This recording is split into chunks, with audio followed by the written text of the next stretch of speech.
Tanga mo naman, love. Chapter 4. Napakaligaya ni Camille. Matatapos na ang foundation week at successful ito.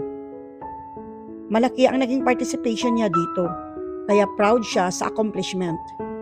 Ngayon ay nakaupo siya sa panel ng mga organizers. Siya lang ang nag-iisang estudyante, ang iba ay mga teachers, habang pinapanood ang final game ng basketball tournament. Abot kamay na ng team ni Breath ang panalo. 10 points ang lamang. Pero second quarter pa lang ay masyado pang maaga para mag-celebrate. Kung magpapatuloy ang performance ni Breath na siyang star player ng team, panalo sila. Kaya excited na si Camille. Pangako kasi ni Breath na magdi-dinner sila mamayang gabi. Siyempre, mamayang gabi ay prom night din. At escort niya si Breath. Feeling niya, siya ang pinakamaswerteng babae sa buong mundo. Pero sa totoo lang, hindi buo ang excitement at saya ni Camille. Bati na sila ni Jack. Pero parang lumalayo ang binata. Hindi niya nakita maghapon. Tinext niya. Hindi rin nagre-reply. Minsan, kapag tahimik na ang lahat, may mga bagay na gumugulo sa isip at puso ni Camille. Hindi niya naman kasi alam kung ano ba talaga ang gusto ni Jack. Pero minsan, parang nafe-feel niya na parang gusto siya ni Jack. Hindi bilang kaibigan lang, kundi bilang girlfriend na rin. Sa bagay, okay naman sila. Pareho sila ng toyo, ika nga. Ang kaso, mahirap i-dismiss si Breath. Sinong babae ang makakaresist dito? Pero hindi lang naman kagwapuhan at kakisigan ang importante, di ba? Minsan, kapag nasa mood siya para magpakatotoo, ini-imagine ni Camille, what if kung sila nga ni Jack? Total, masarap naman humalik si Jack. Nakashoot si Breath. Dagundong ang buong team sa tilian ng mga fans. Pero parang wala doon ang isip ni Camille. Parang mas masaya yata kung andito rin sa tabi niya si Jack. Panay ang check niya sa phone. Wala pa ring reply ang mokong. Ano kaya kung biruin niya? Mag-text kaya siya ng I love you? Ano kaya reaction nun? Nako, huwag na. Mahirap na. Baka pagsimulan ulit ng away. Humingi ng timeout ang coach ng kalabang team. Saka namang biglang tumunog ang phone ni Camille. Pero hindi familiar sa kanya ang ringtone. Iba ang alarm nito. Nang tingnan niya ang screen, ang salitang Easy Spy agad ang nabasa niya. At sa gitna ng screen ay may isang blinking red button, press. Nakasulat sa ibaba ng button. Kunot ang noo ni Camille. Hindi ba inutusan niya si Jack na huwag i-install ang app dahil ayaw niyang malaman ang totoo? Pero tila tumitibok at nag-aapoy na puso ang red button at inaakit siya nitong pindutin, press. Pindutin ba niya? Nakatitig lang sa kisami si Jack. Isip-isip. Nakailang text na si Camille, nangungumusta, nagtatanong kung manunood ba siya ng game. Hindi niya sinagot. Nasisense niya kasi na biglang mag-iiba ang mood nito. Tiningnan niya ang wall clock. 5 minuto na lang bago mag-alas 11 ng tanghali. Napabuntong hininga siya. Kung perfect at gumagana ang Easy Spy, in 5 minutes, sisimulan nitong i-download ang lahat ng naging phone conversations ni Breath nitong nakaraang ilang araw. Hindi alam ni Camille na hindi niya talaga binura ang app.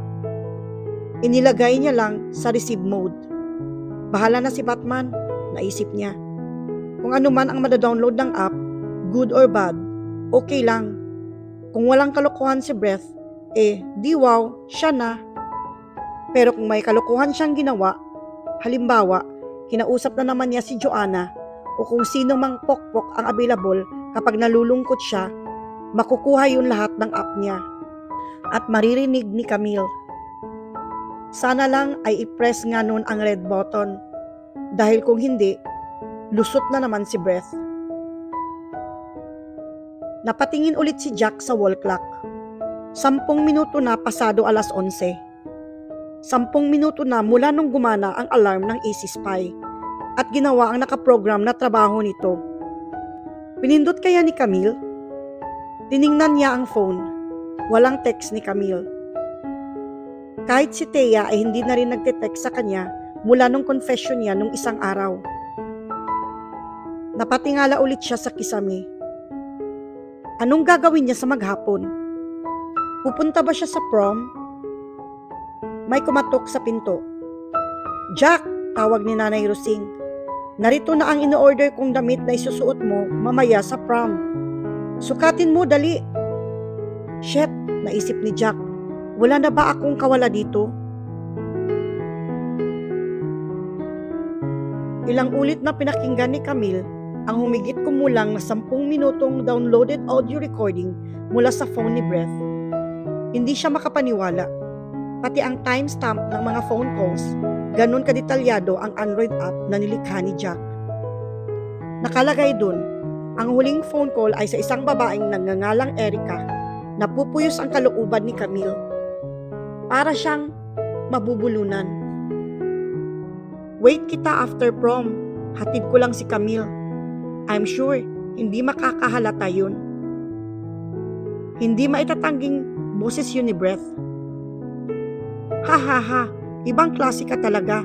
Napaka-busy mo ha, sabi ng boses ng babae na Erica ang pangalan. Sa house na lang tayo, wala naman si Mommy at Daddy. Ako lang mag-isa magdamag. Napakalandi ng bruhang to. Isa pa lang yun. May Joanna pa. May Sandra pa. May Cherry pa. May mga iba pa. Aba, matindi. Siguro'y masasabi ni Jack kung narito lang yun. Hanip pala ang time management nitong si Brett Professional. Ang galing nga ng Easy Spy ni Jack. Sa loob ng 1.5 araw, ilang dosenang phone calls ang na-download nito remotely mula sa phone ni Breath. At lahat ng iyon ay automatic. Ni hindi niya alam na nagtatrabaho ang app habang gamit niya ang phone. Mas maa-appreciate sana ni Camille ang pagiging genius ni Jack kung hindi lang masamang-masama ang loob niya. Naniningkit ang mga mata niya. Umanda kang Breath ka. Hindi kita patatawarin. Sa labas ng CR, dumadagungdong ang ingay ng mga fans. Malapit na kasing matapos ang second quarter. Lamang pa rin ang team ni Breath. Biglang naisip ni Camille, kapag nanalo ang lecheng to, lalong tuwang-tuwa ang Breath. Lalong magpapakasasa sa lahat ng mga babaeng mauuto ng kakisigan niya. No more Miss Nice Girl. Tila bagyong lumabas ng CR si Camille. Dire-diretso paakyat ng stage kung saan nakaupo ang panel ng mga organizers. Diretso sa upuan niya, na napapagitnaan ni na Mrs. Santos at Miss Rodriguez. Bigla na lang niyang hinablot ang mic sa magsasalita sanang si Mrs. Santos. Breath, hayop ka, bulyaw ni Camille sa microphone. Break na tayo. Hindi ka na makakabalik sa akin. Magsama kayo ng Joanang yan, pati na ng Erica, Sandra, at kung sino-sino pa ang kalukadidang mo. Napahinto bigla ang lahat, pati ang basketball game. Lahat napalingon kay Camille. Pero hindi pa ito tapos. Biglang idinikit ni Camille ang phone niya sa mic habang nakaplay pa rin ang Easy Spy. Sa house na lang tayo, total wala naman si Mommy at Daddy. Ako lang mag-isa magdamag. Boses ni Erica na dumadagundong sa PA system ng buong school. Press next audio clip. Hi Joanna, what's up? Are you free Saturday night? Tila pusang lampong ang boses ni Joanna. Oo naman, basta for you. Same place lang ba? Ibinaba ni Camille ang mic. Nakatitig kay Breath. Ang lahat ay napalingon tuloy sa lalaki na noon ay nakatayo sa gitna ng basketball court. Hawak pa ang bola. Tulala ito. Pero hindi pa tapos si Camille. Binawi ulit ang mic sa namamanghang si Mrs. Santos. Ma'am, at sa lahat ng mga teachers, gusto ko lang malaman nyo, ako ang tagagawa ng mga assignments ni Breath. Walang alam yan, kundi mambabae. Kaya tama, yakapin mo yung bola na yan kasi mambobola ka naman talaga. Mambobola, echo ng mga speakers sa buong school. Sabay walkout, walang lingon likod, puro pula ang nakikita ni Camille. Kung may magkakamaling humarang sa daan niya ng mga sandaling yun, malamang nasaktan niya ito. Tapos na ang trabaho niya para sa Foundation Week. Tapos na rin ang chapter na ito ng buhay niya. Move on. Move on din pag may time. Pero saan nga ba siya magsisimula muli? Wow! Ang gwapo naman! Ang unang nasabi ni Thea pagbukas niya ng pinto. Tanggap ko na yan, sagot ni Jack. Umasta na akala mong contestant ng Mr. Pogi. Buti nagbago ang isip mo, sabi ni Thea. Akala ko di ka talaga attend ng prom. Si nanay kasi, hindi ko maatim na i-disappoint. Ang mahal ng pagkakabili niya dito eh. Turo sa suot niyang black long sleeve shirt with matching kurbata pa. 4 gibs. Napatawa si Thea. Magandang maganda rin siya sa suot na pulang gown. Hapit na hapit kaya kita ang hubog ng katawan ng dalaga. Sino na ba ang nauuto mong kadate mo? Tanong ni Jack. Sino pa? Edi si Ray. Okay. Napangiti na lang si Jack. Sigurado ka ba na hindi ka lulukuhin nun? Hello, sabi ni Thea. Sabay angkla sa braso ni Jack. Date lang ito sa prom, hindi kasal. Wala pa sa isip ko ang mga bagay na yan, no? Tara na, baka malate pa tayo. Doon na raw kami magkita sa school entrance. Nasa biyaheng papuntang school, naisip ni Jack na uuwi rin siguro siya kaagad. Mapagbigyan lang ang nanay Rosing niya. Para lang ma-feel nito na hindi na sayang ang binilintong damit. Siguro, sayaw lang siya ng konti. Lamon, tikim ng konti sa buffet, tapos uwi na. Naiisip niya si Camille. Kumusta na kaya yun? Tinext niya ay hindi naman sumagot. Gumanti siguro sa hindi niya pagsagot kaninang umaga. Malamang, hindi rin yun pupunta. Nabalitaan na ni Jack kung anong nangyari kanina sa basketball game. Ang matinding meltdown ni Camille. Talo tuloy ang team ni Breath. Hindi na kasi ito nakapaglaro ng matino matapos i-broadcast ni Camille ang mga kalokohan nito. Nakangiting sinalubong sila ni Ray sa my entrance. Just on time. Salamat dude at iningatan mo si Thea. Tumango si Jack. Syempre naman.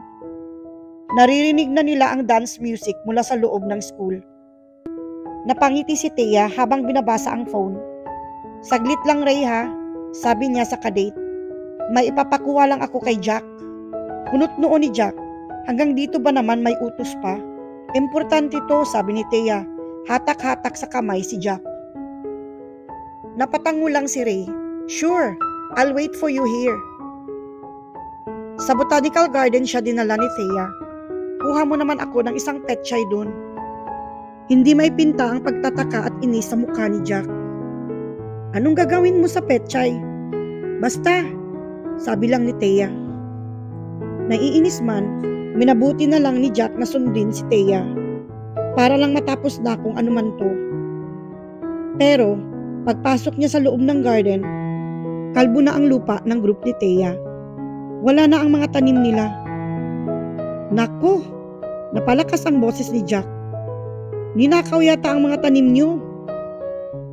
Ang ninakaw lang dito ay ang puso ko, sabi ng isang pamilyar na boses. Paglingon ni Jack, tila natuklaw siya ng ahas sa nakita. Sa may gate ng garden, nakatayo si Camille. Suot ang isang Hello Kitty inspired na gown. Nakangiti. Wala na si Thea. Mukhang na-set up siya. Pwede bang ikaw na lang ang escort ko sa prom? Hindi pwede si Breath eh. Ngisi ni Camille. Busy kasi siyang nakikipag-party sa mga girls niya. Camille, at huwag na huwag kang tatanggi. Hindi ako nakikiusap. Utos yun. Namilog ang mga mata ni Jack. Wow, bossy. I like that. Sana nagdala ka na rin ng latigo para kumpleto. Okay lang ba sa'yo na second option lang kita? Natawa tuloy si Jack. Ano ka ba naman, Camille? Pasimpleng hawak sa kamay ng dalaga na hindi naman pinigilan ni Camille. Alam ko namang ako talaga ang first option mo noon pa. Kaya mo lang naman pilit pinipili si Beth ay dahil sa katangahan mo. Sobrang tanga. Kaya congrats at nagising ka na. Napaismid ang dalaga.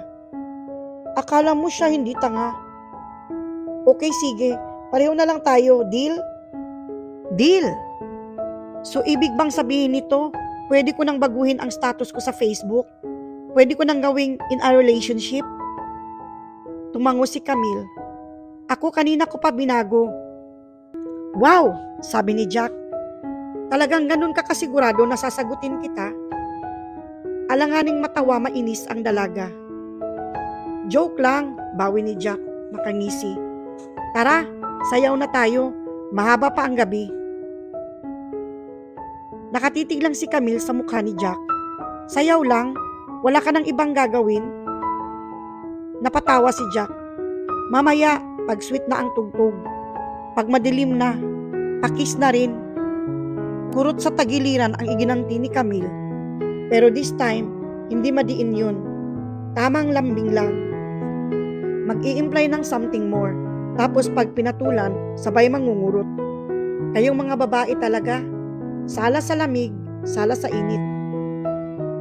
Huwag ka nang magreklamo, sabi ni Camille. Hatak-hatak si Jack patungo sa gym kung saan nagsisimula na ang sayawan.